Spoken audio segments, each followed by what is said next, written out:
What's up, you freak bitches? Welcome to the Next Gen podcast. Welcome to the future. Where you get fucked in the ass. We got Victor, Mason, and I. Who are you? Who are you? Come on. This is I am KB, and welcome to our podcast. Yes, where we talk about technology, sacrifices, self-development, androids, anything in the future of Psychedelics. technology. Anything. Drugs, Next gen. Steroids. weed.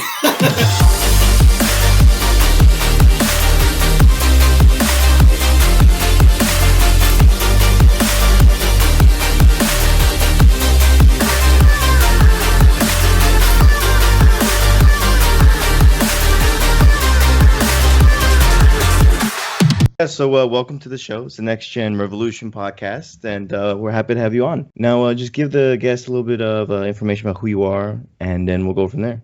Sure. So my name is Erwin. I'm one of the founders of SpeakApp. And SpeakApp is a platform to improve communications with your employees, especially when they're in the front line.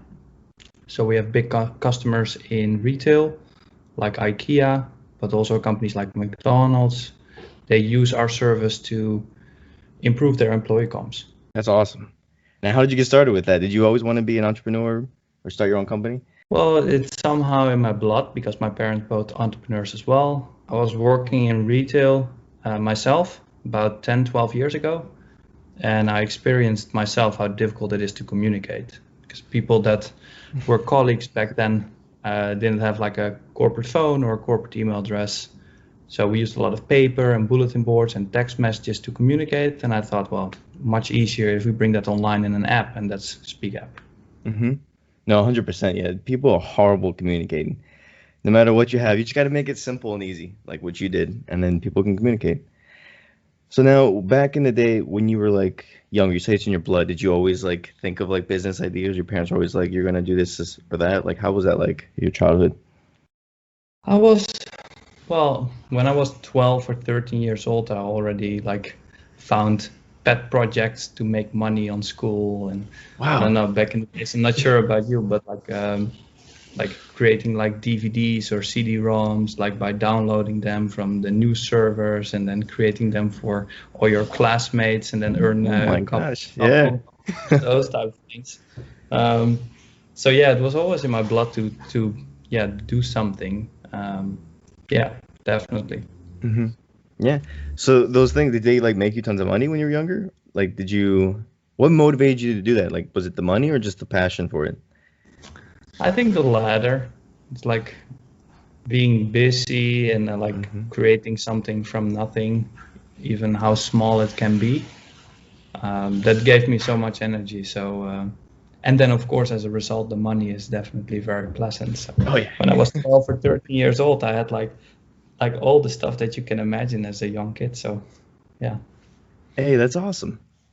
So now, when you were in high school and then did you go to college? Yeah, well, I'm from Europe, so I grew up in Amsterdam. I went to university there, and only 2 years ago I moved to New York. Okay. So what was it like in Europe? Where you say Amsterdam, right? Yeah. How was growing up there? Was it nice? You miss it? Well, there's multiple questions. It was very nice. School was always very easy for me, so I always had to do things next to it. Either like sports or hobbies or like doing some entrepreneurial stuff. I do miss it because all my friends and family live there. But on the other side, I really enjoy New York City. So it's an amazing city, as you know. Yes, it's amazing. Actually, I'm gonna go there at the end of this year to just celebrate. I guess the end of the year, the end of 2020. It's been a crazy year. It's been a crazy year, yeah, and especially travel restrictions. It's tough because I haven't been able to visit Europe since January, and normally I visit every 2 months. So Wow, how'd you deal with that? Zoom calls? just deal with it like the rest of the world, right? So Yeah.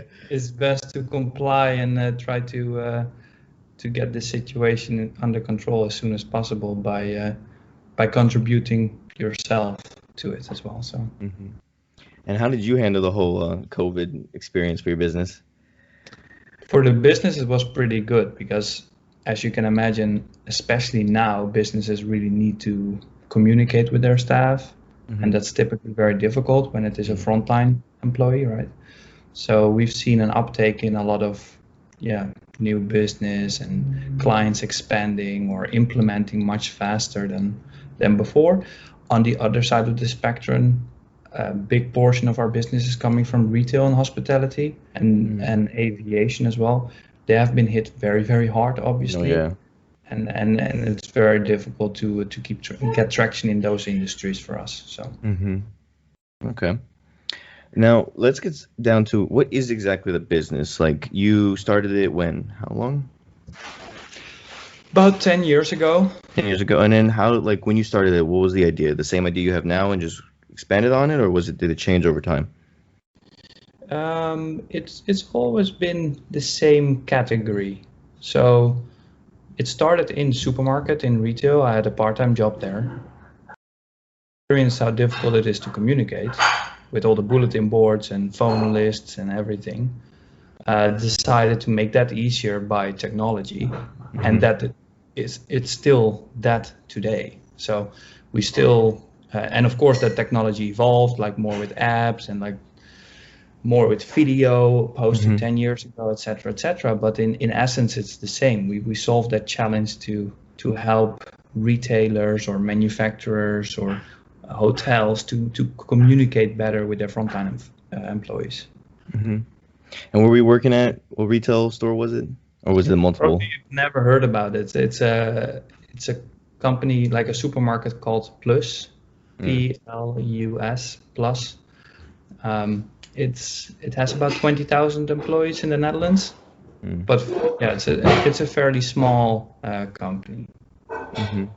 And so then you said you worked there for 10, 12 years. Did you learn anything from that experience that like helped you build your business? I've learned a lot of things. I was a frontline worker myself, a manager.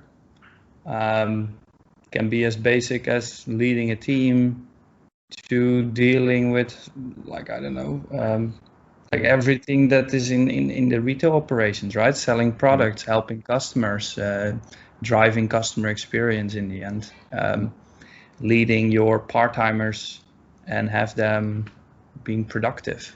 So it's a big thing. I was sometimes spending an hour to call people when the truck got a delay in delivering the goods, right? So they were scheduled to arrive at 5, so then you plan all your employees to start at 5, but then the truck got a delay for whatever reason and you want to start like at 7. How are you going to reach out 40 part-timers? You have to call them or send them text messages and stuff. So yeah, those type of experiences I still bring with me.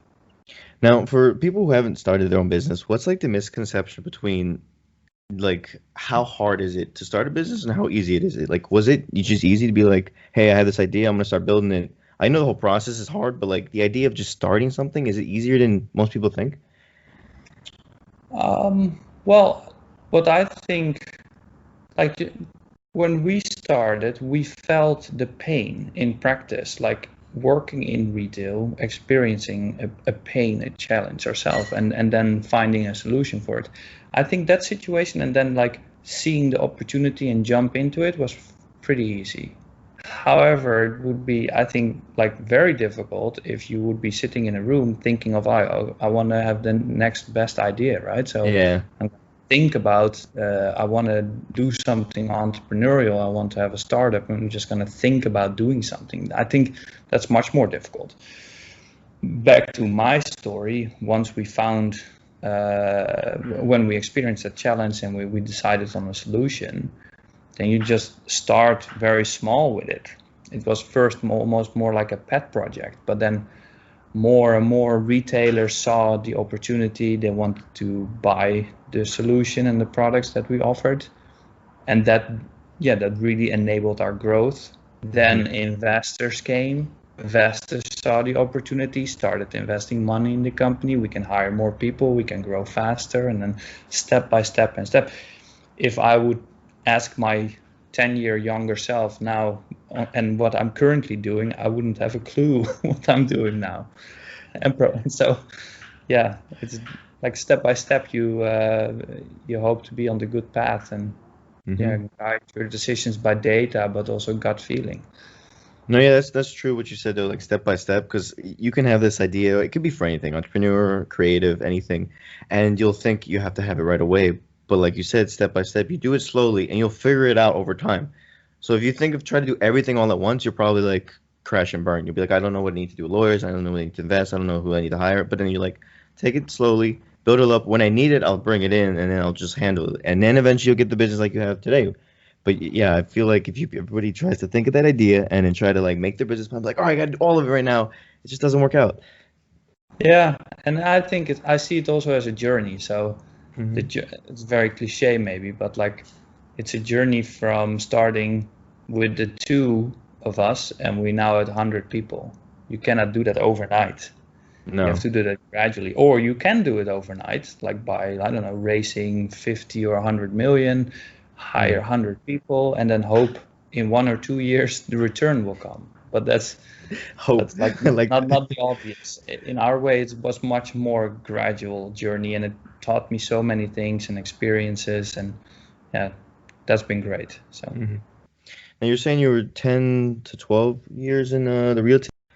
So what was your plan? Was it like you were just working to save up money, or were you working to fund the business? Yeah, at first, when it was a pet project, the other founder, Patrick, and myself, we both like put in some of our savings to hire a company to develop the first version.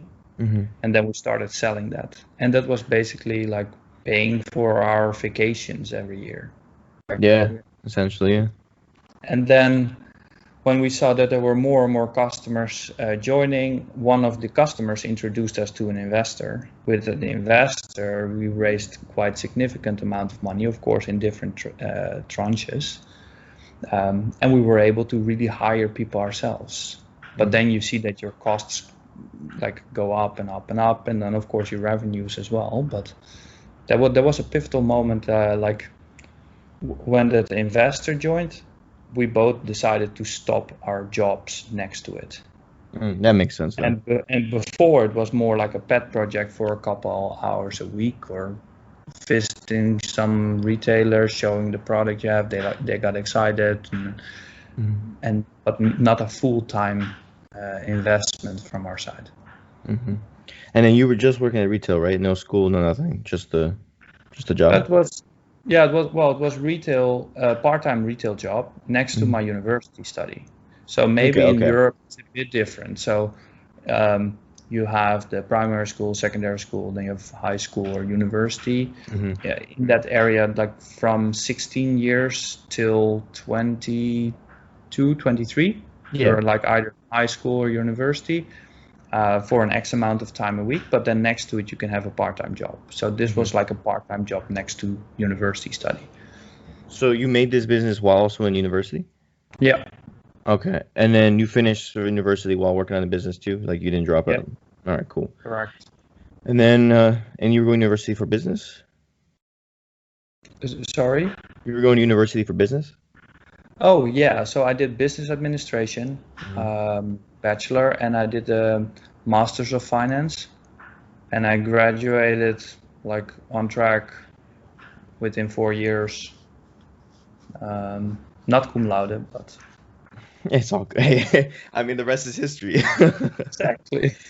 No, but that's bring like the fact that I like numbers and I have a feeling for numbers. I also I have a lot of benefits from it every day now that I'm building this business, because in the end it's also about numbers, right? You make costs, and those costs need to attribute to your revenue, or like those numbers and those metrics and KPIs need to work, because else you cannot scale your business, or you scale on failure. But that's not what we want to do. So I agree.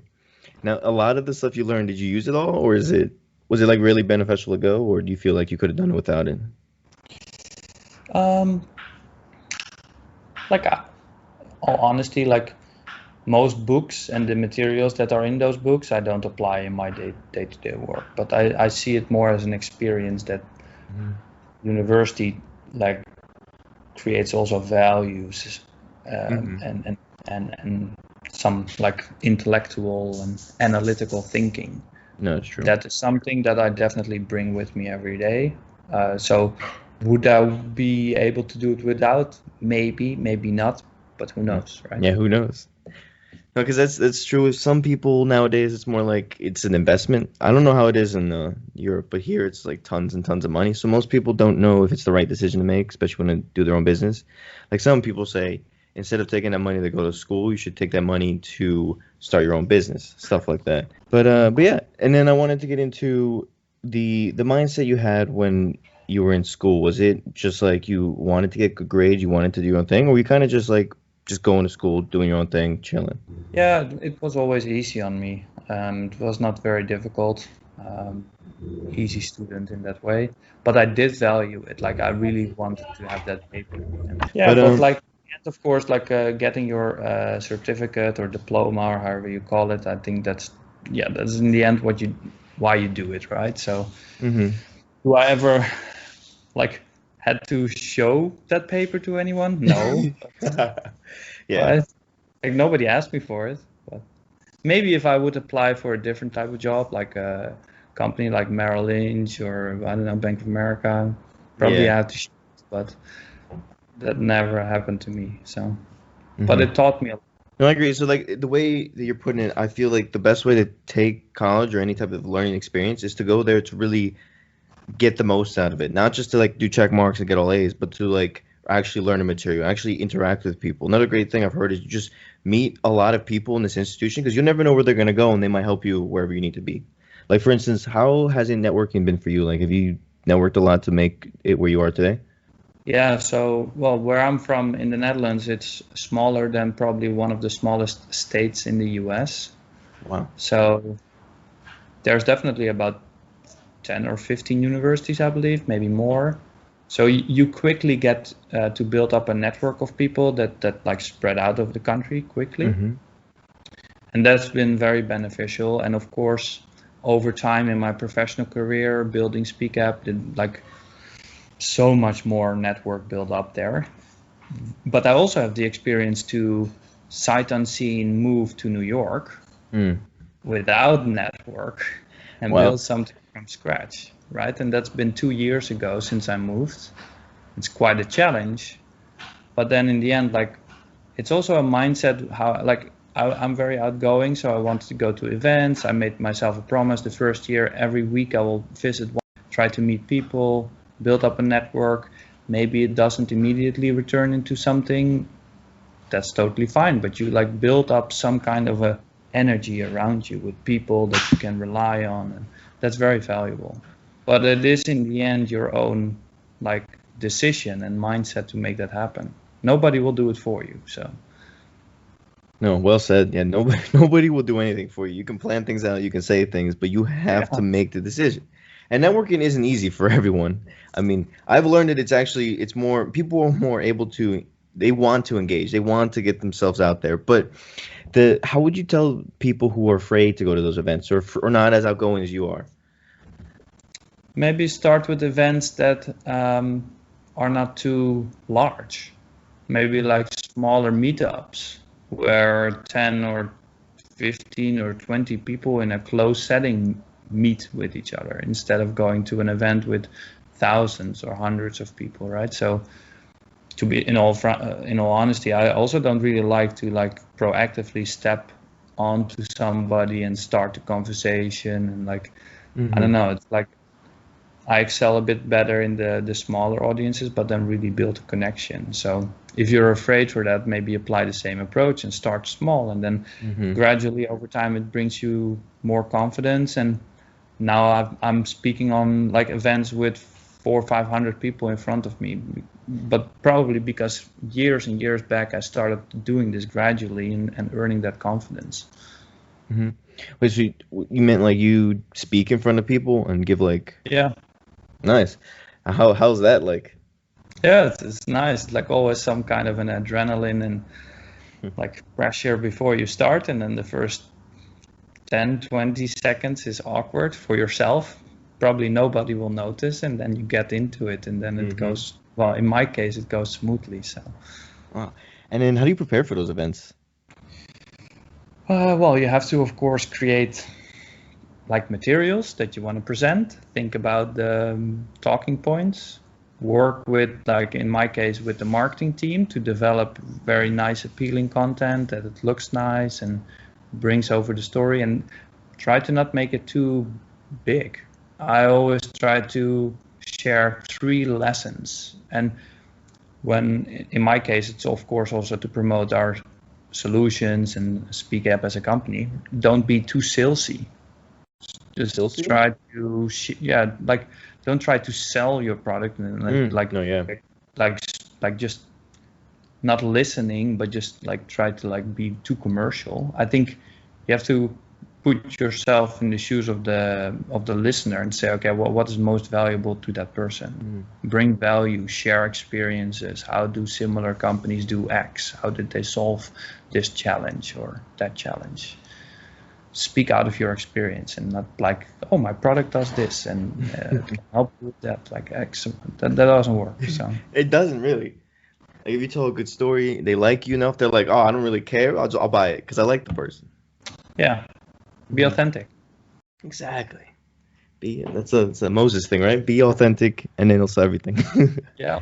Yeah, be authentic that's the big thing. Sorry guys, I was on mute for a second because I live next to a military base and there's airplanes flying over like all the time around this time. So I was like, that really loud noise that's what you heard. I swear, it sounds like it's in the room with you. So I was like, okay, Wow. I'll just let this all pass. So yeah, but excuse me, and I'm sorry about that. But hi Erwin, how are you doing today?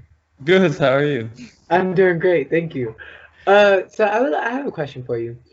You talked about speaking and bringing a message. What would you say your mission is to people beyond like your company, but your personal like life mission? What would you say that is? Oh, that's a nice opening question. Right? Well, I've been listening to you. I'm buying time now, that came right? I'm up. buying time now to think. That's funny. I think the first thing that comes to mind is share the experiences that I had in order for people to learn from, not because I'm a know-it-all, but just like to maybe prevent somebody from making the same mistakes that I have been making in the last 10, 12 years. Yes, that's very helpful, and it makes a lot of sense because it's just like reading a book. You can learn the lessons that someone has put into a book, and that could help you with future things you may encounter, and your mindset and things like that. So I really appreciate that. Yeah, sure, but it's a nice opening question. I had to buy some time for myself. So. Had to think of it. What gets you up in the morning? You wake up every day like ready to get after it, or Oh no, man, the mornings are tough sometimes. are you like a night owl, or you just mornings are tough? No, it's more like I like sleeping. That's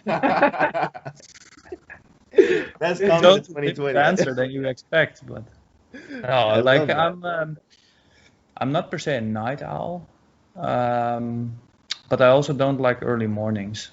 Like I do quite some exercising, so 4, 5, 6 times a week. That also has an impact on your body, and you need to recover and take rest. I think that's important. So I try to sleep at least 7.5 to 8 hours every night. 7 to 8 hours. That's not bad. It's normal. Yeah. Well, I think if your body's getting a consistent amount of sleep, that's pretty like 7 to 8 hours consistently. That's good. Yeah. I try to sleep. If I take less than 6 or 5 hours, I cannot perform. Yeah, it definitely depends on the person too, because I think I'm around the 5 to 6 hours, but recently my body has been playing this game with me where I wake up exactly around like 2:30 to 2:57 in the morning every time. Dang. And I'm like, okay, well, there's this quote by Rumi that says, the morning has something to say to you. So if you wake up and if you're awakened in the middle of the night, stay up. The universe is trying to tell you its secrets. So if you just randomly wake up, and so I wake up and I'm just like, what secrets do you have for me? That's what makes me going. I like play a game with myself. That's what gets me That's out of funny. bed. That at 7:30 in the morning, and that's early enough for me. So, Yes. Oh, you have- 7:30 is early. yeah. I thought you may wake up at like 9 or 10. Oh no. Yeah, 7:30 is early. Some people Yeah. still like are still sleeping. Yeah. Yeah. I tell people I wake up at 6 a.m. They're like, you're crazy. I wake up at 9. I'm like, okay, that's still kind of early. Like, I feel like 10 is when you finally reach the point when it's like, all right, you woke up a little too late. I'm like, all right, I gotta get stuff done. But no, that's Yeah. cool. And then when time to go to bed, like 10, 11? Yeah, between 11 and 12, I think. Mm-hmm. Yeah, so that makes up like between 11 and 12, 7:30 waking up, well, 7.5, 8 hours sleep. So You have what like is a your- night. Oh, Go ahead. do you have like a night routine? You or you just go to sleep? Well, I brush my teeth. That's literally my night routine. Brush my teeth, go to sleep. I don't really have, because some people meditate, some people do journals, some people watch a show, do this and that. I'm like, just go to sleep. Yeah. Yeah, that's basically it. Sometimes do the exercise. Sometimes, of course, watch Netflix or Prime or whatever. Yeah. Not every day the same, except the brushing the teeth. Yeah. Do you have a morning routine? Waking up. Brush your teeth? That's my morning routine. Then off to work. No, of course, some breakfast. I walk to the office because it's like super close. That's basically it. I am curious. Do you think that like the idea of like a morning and night routine is kind of like a product of self-help, but not really like effective? Because I've noticed in my own like routine, if I try to do so many things in the morning and night, and like I don't get the thing that's important done, but instead it's like wake up, just do the thing that you need to do. I am more effective and more productive. Like, do you feel like that's like kind of like a negative impact of self-help? I don't know. I Yeah. wouldn't judge it in that way. I think I would see it as if that works for a person, That's true. totally fine. I just do my own thing, I focus on agree with myself. that. I have everything in my own control. So Yeah. No, but I like that too. It's like you're just like I just do my thing and it works, and I'm yeah. Because I think people judge themselves too much too. Like I'm gotta be like this person, I gotta be like that person. It's like just do your thing, just do it. Yeah, you have to like you have to be your own like unique individual, because it only works for you. The way you express yourself and how you do things can work for what you need done and what like you want to meet and gather out of life. And some people have different dreams and aspirations than you, so they have different ways they want to apply themselves. So Yeah. I would agree with him in that response that it has to just fit you. Like No, I love the response. Yeah. Yeah, right, that's important. So what advice do you have to someone growing up who wants to like run their own business and be their own boss? and what's the question? It's a What big one. yeah, it is a big one. What advice do you have for someone who wants to run their own business and be their own boss? What it is like, or What advice would you have for them? Okay, what advice? Okay, Yeah. got it. Oh, that's a very broad question. It's also in line with my previous answer, I think. Control, like focus on the things that you can control yourself. Okay. There's always like external world that you have to adapt to, but keep things to yourself. Like, don't put reasoning or blame externally, but like own it, act responsible. And I would say if you build your business and or start your business, try to base your decisions on data, but don't forget gut feeling. But it should only not also only be gut feeling or only data. So it's like it's a combination of seeing opportunities, but also have some type of proof that the gut feeling is also making sense, and that like in the end there's a lot of people that start their businesses, which is of course great, but there's also a lot of businesses that start just for the sake of starting a business. And then after a year or 1.5 years they develop the product and then they start thinking of, okay, now we are going to sell this product, but then actually there is no market or nobody wants to pay for it, right? So instead of having those like major like steps, and try to validate it right on. Like if you have an idea, try to pitch it to 10 or 15 people. Can be friends, can be family, but can also be person on the street. Like validate it before you do certain things. Try to be analytical in that way. Mm-hmm. I like the idea you said, just go up to like 15 people, maybe on the street, and just tell them your idea. Yeah. Yeah, I love it. Yeah. You know, like it's funny. Yeah, but also like a lot of people like your idea. They say, "Oh, this is a great idea," etc., because they are afraid to say that it is a bad idea.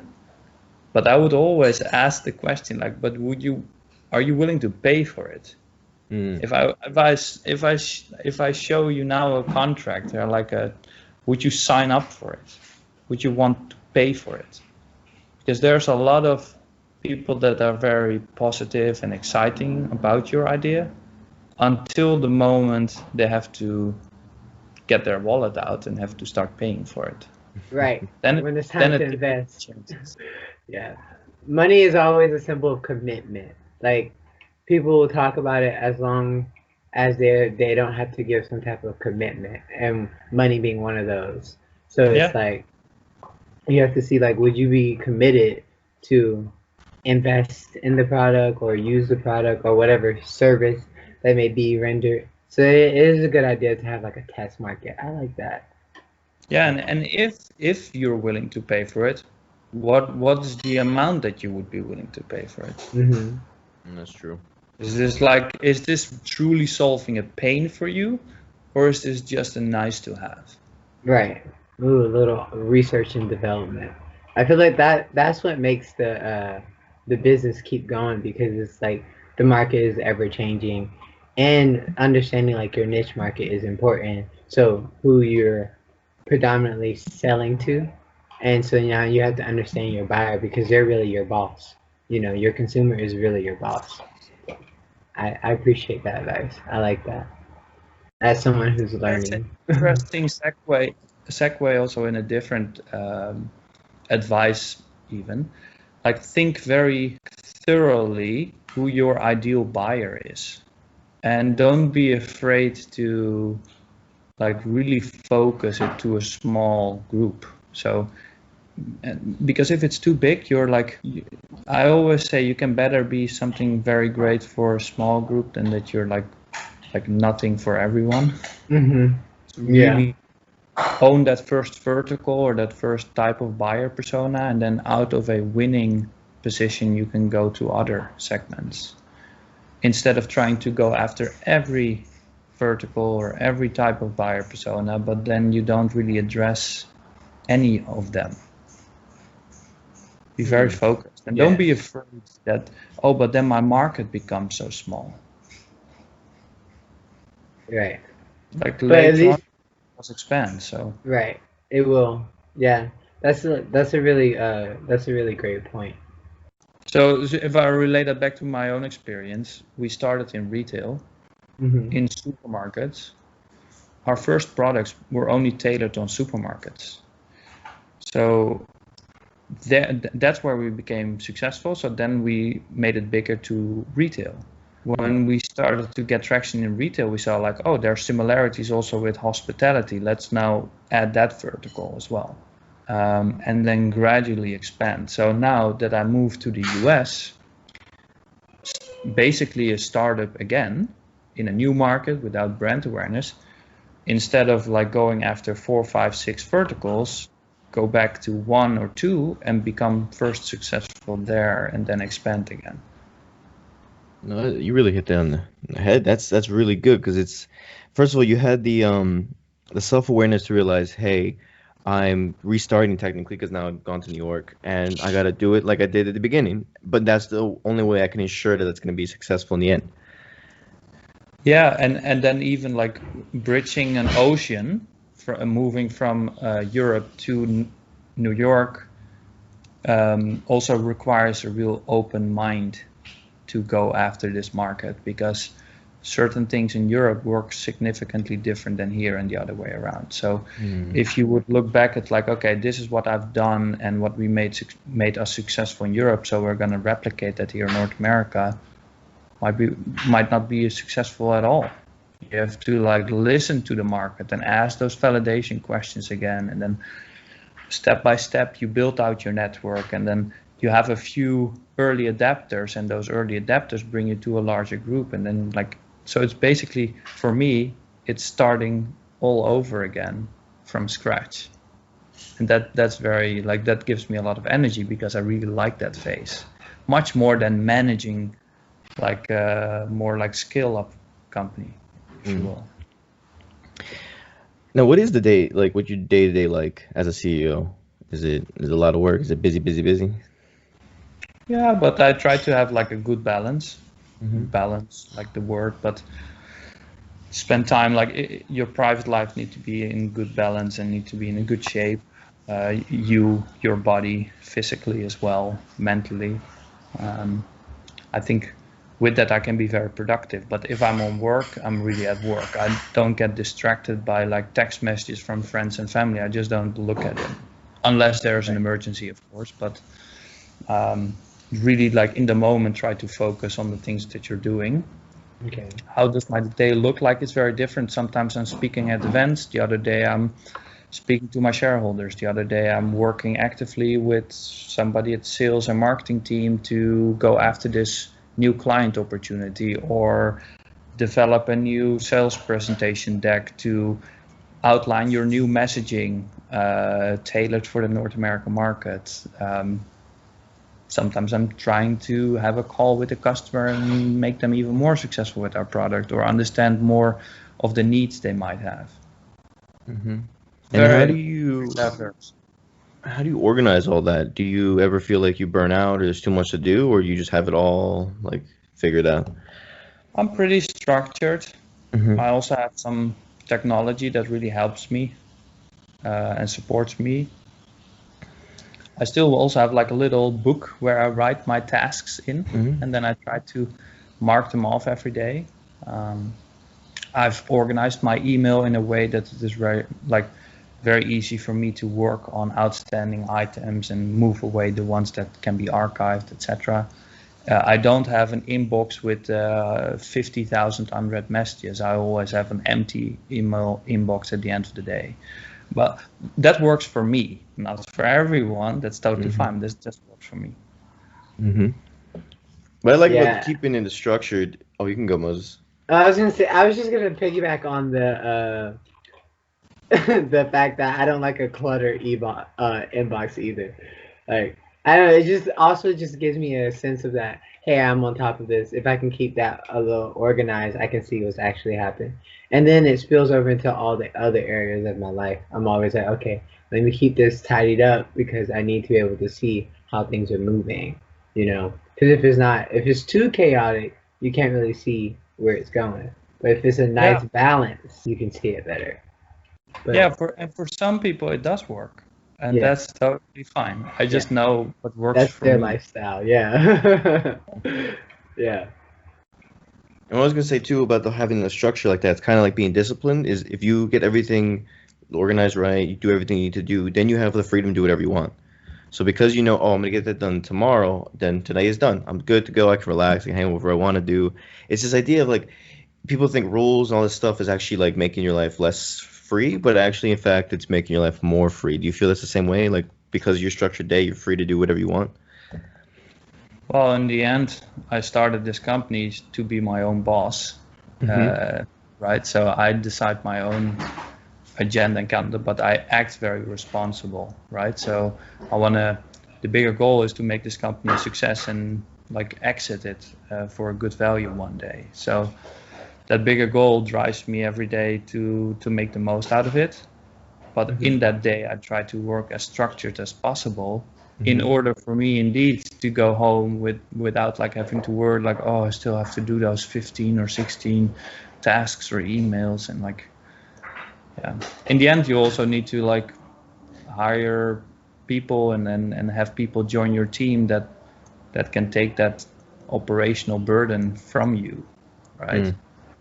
cannot yeah. do everything. You need to also hand off certain activities. Sometimes that's difficult, but it's very important to scale. That's probably one of the hardest part, right? Building the whole training system and having all the people do the things that you want them to do. Yeah, and it's especially also closing the loop. So if you agree that a person should do certain activities, then of course they need to perform and deliver. You also have to close that that feedback loop. But on the other side, as a manager or as a boss, however you call it, I see it I always have an analogy with if you treat your people in your team as a plant, like a little plant.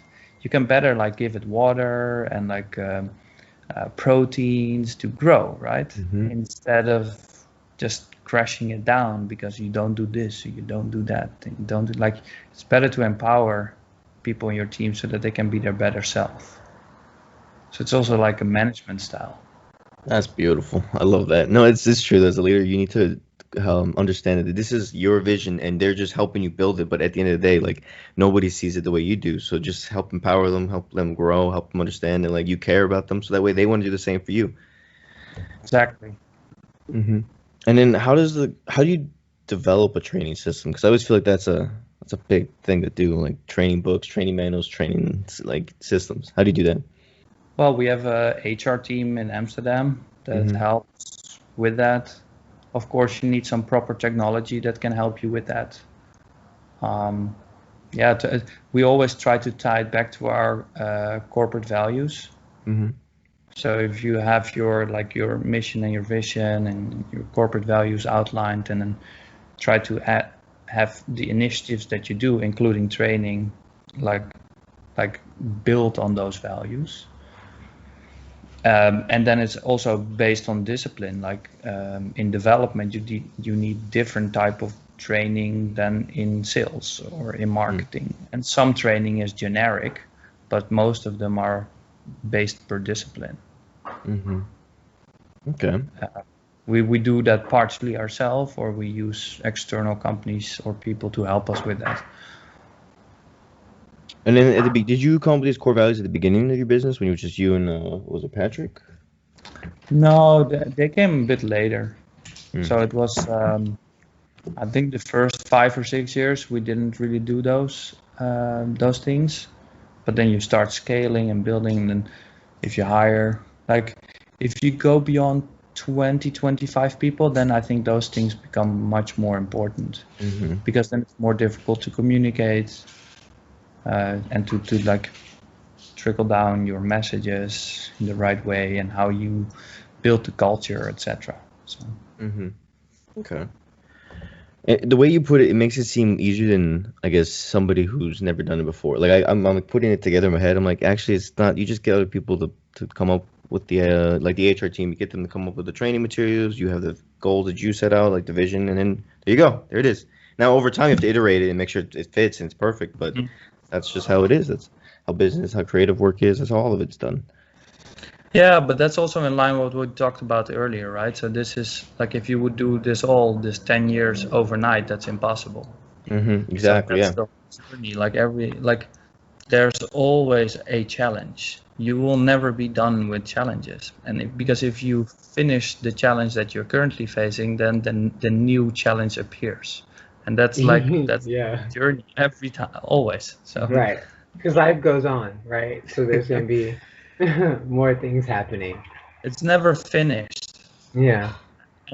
And with growing the company and having more people, also those challenges become different. Very different. You cannot even foresee them coming. Right. It's an adventure. Yeah.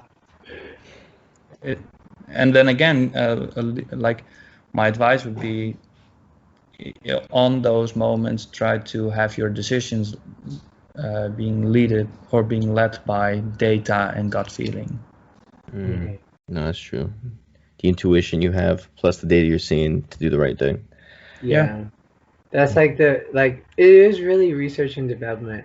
I call that the left brain and the right brain. the intuition's like the right brain, and the left brain is like your intellect, the data and the things of that can be measured and that's tangible. Yeah. Yeah. No, absolutely. It's really cool. I like it. It's I guess the whole thing is a journey. There's never like a real destination except that you do have a goal. You alluded to a bigger goal that you have, but even when that goal is finished, you personally will still be moving forward in the journey of Erwin. Like things that you want to go forward in life, it'll keep going forward. I'm not sure who said it, but like the day you stop learning is the day that you die, right? Yeah. Yes. Uh-huh. Oh, I don't know who. There's- Yeah, they say. I think. There's a should lot of know Franklin. profound Kevin, people. you should know that one, Kevin. Yeah. Oh yeah. I'm pretty sure it's Benjamin Franklin, right? But then like it's the internet, so you never know really who said it. Yeah. Well, there's a Fake lot of news. profound people who have like reiterated that point. No, but yeah, that one I live by that one. It's like I'm never stop learning, whether it's languages, whether it's coding, whether it's building stuff, editing, and just anything. I'm not stop learning, because Exactly. I just don't get why people don't want to like that mindset of like, oh, I'm done with school and I'm done learning. Like I don't ever want to touch a book, don't want to do anything. I'm like, the more I get older, the more I realize I'm like, yeah, but that's how you get to enjoy all the fruits of life. Like it doesn't have to be something boring. Find something you care about and learn that. Whether it's like skateboarding to building a business, like find something and go learn and keep learning, keep doing something with your life. Yeah, like get in the sweet spot of like what you enjoy and do what you enjoy. I feel like that's important. Is that so when you started to build your business, was it something you said I heard you say you wanted to be your own boss, but was the business you built something around what you enjoy? Well, no, that was actually before you joined the call. I started this business because I was working in retail and I experienced a challenge myself. The challenge of communicating with employees that are very difficult to communicate with because they are not behind a computer all day. They don't have a company phone or a company email address. So I decided to make that easier by creating mobile technology. And I started doing that first with the co-founder Patrick. And we're still founders of this company, but we grew to about 100 employees by now. And then what did it feel like when you got the call from McDonald's to like partner with them? It was actually the other way around. You called them? So you have to create those opportunities. No, it started actually with a franchise owner in the Netherlands through network, like building, like always trying to like meet people and build value. Got an introduction at the franchise owner, so I pitched the idea, pitched what value we could bring, and he really liked it and decided to implement it. And that was the first franchise owner. And then like a month later, the second started, and then the third. And it's like a spreading, how do you say it? Like a fire. Yeah, it was like a spark, and then it went into a full flame. And then at a certain time, we had 20% or 25% of all the franchise owners in the Netherlands. And then the head office thought like, oh, that's interesting, we want it. So then we implemented like in the whole country. So, but that's a process of years. Yes. Overnight, at least not in my business. But see, the thing that we get caught in the trap in is that things happen like if they happen instantaneous, like nothing ever happens like that. Like there's always a gestation period, and you want the gestation period because if you don't, how can you support the growth if you aren't be able to scale it and things like that? So it's good for healthy growth. You mentioned something that like red flagged in my mind. You said you have to go out and create some opportunities. That reminds me of the old axiom that you have to knock on the door and the door will be open unto you, and seeking you will find. Like those are very important. Like some people expect it to fall out of the sky, but if you have like a desire, you have to act on that desire, or else it's just going to be a desire or a dream. So I like that you took action. That's like the main thing. action. Joan Baez says action is the antidote to despair. Hmm. Action. No, Just totally agree. You Yeah. have to be in the driver's seat. You have to create your own opportunities and your own path. And then, of course, sometimes it gets on your path, and that's totally fine. But in the end, like, if you want to get the ball rolling, you have to put a lot of pressure behind it and keep doing that. And then when it starts rolling, it's like a snowball effect. It'll get bigger and bigger and bigger. But it needs to start somewhere, and that is by effort and working diligently and structured and perseverance, and to really make it work. You have to always believe also in what you do. And of course, sometimes you have your good days and you have your bad days. That's totally fine. But like a red line needs to be in the right direction, I think. Do you have any like mantra or affirmation or anything you use when you are going through those bad days to like recenter yourself and reground yourself so you can keep going forward? No, I do not. No. But Nothing yeah, wrong with that. He's just chilling. He's just like. And I'm curious about when you first came to New York and you brought your business over. How was that like? How many like? Was there any obstacles and how'd you get through them? well, we can do another podcast only on that topic. So Just give me one. obstacles? Yeah. Yeah. Give us- in a nutshell, no, it's a very challenging experience to move a business over from one continent to another, and then without any brand awareness, create network, create belief, get customers, scale your business to more and more people, have that culture been built up here in line with your company culture in Europe, and have everybody feel included, and really prepare for scaling even faster and faster, which is always very painful. So, and then a lot of challenges on the way of hiring people. How do people perform? How do you make them accountable? How do you make them feel included? Create the best out of themselves? Like, so many challenges. Yeah. That's another topic for another time. That is, yeah, that's a big one. It sounds like you can elaborate on that a lot. But yeah. But there's always that stage of, like you said, there's a stage of learning and then there's the stage of growing. And those obstacles are the stage of learning. Because without them you wouldn't be challenged to go further. So the obstacles bring the opportunity of you to use your imagination and your willpower to like proceed forward. So I like that. Well said. Yeah. He's gonna be the next big speaker. Yeah, exactly. I do feel like I have a lot to say, at least for my generation of people who want to move forward, but that's the whole conversation for another time. I'm curious, what is your greatest fear? That I'm not going fast enough. That you're not going fast enough? And how do you manage that fear? Well, by believing what you do, working structured, trying to have everything in balance, be healthy, be physically fit. If you work on things, be focused on that, don't get distracted. Try to outsmart the external world, your competition. That's interesting. Because nobody is standing still, everybody is moving. So.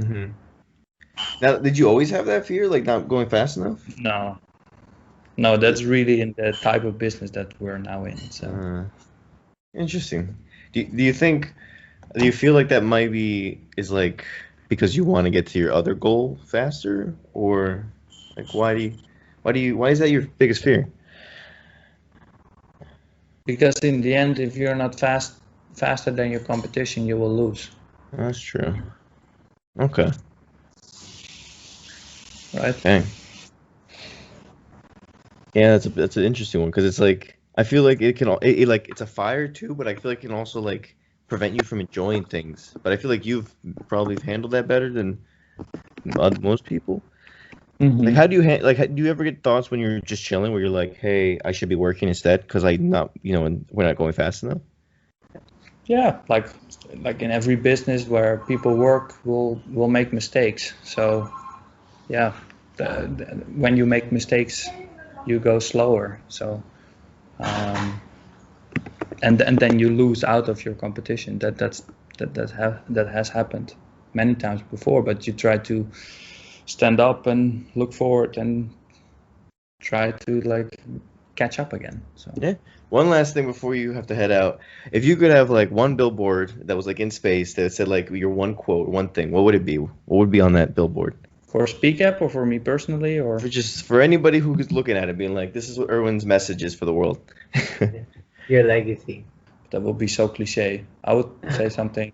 Focus on yourself. Take control. Please see us again next Wednesday at 8 a.m. Thank you.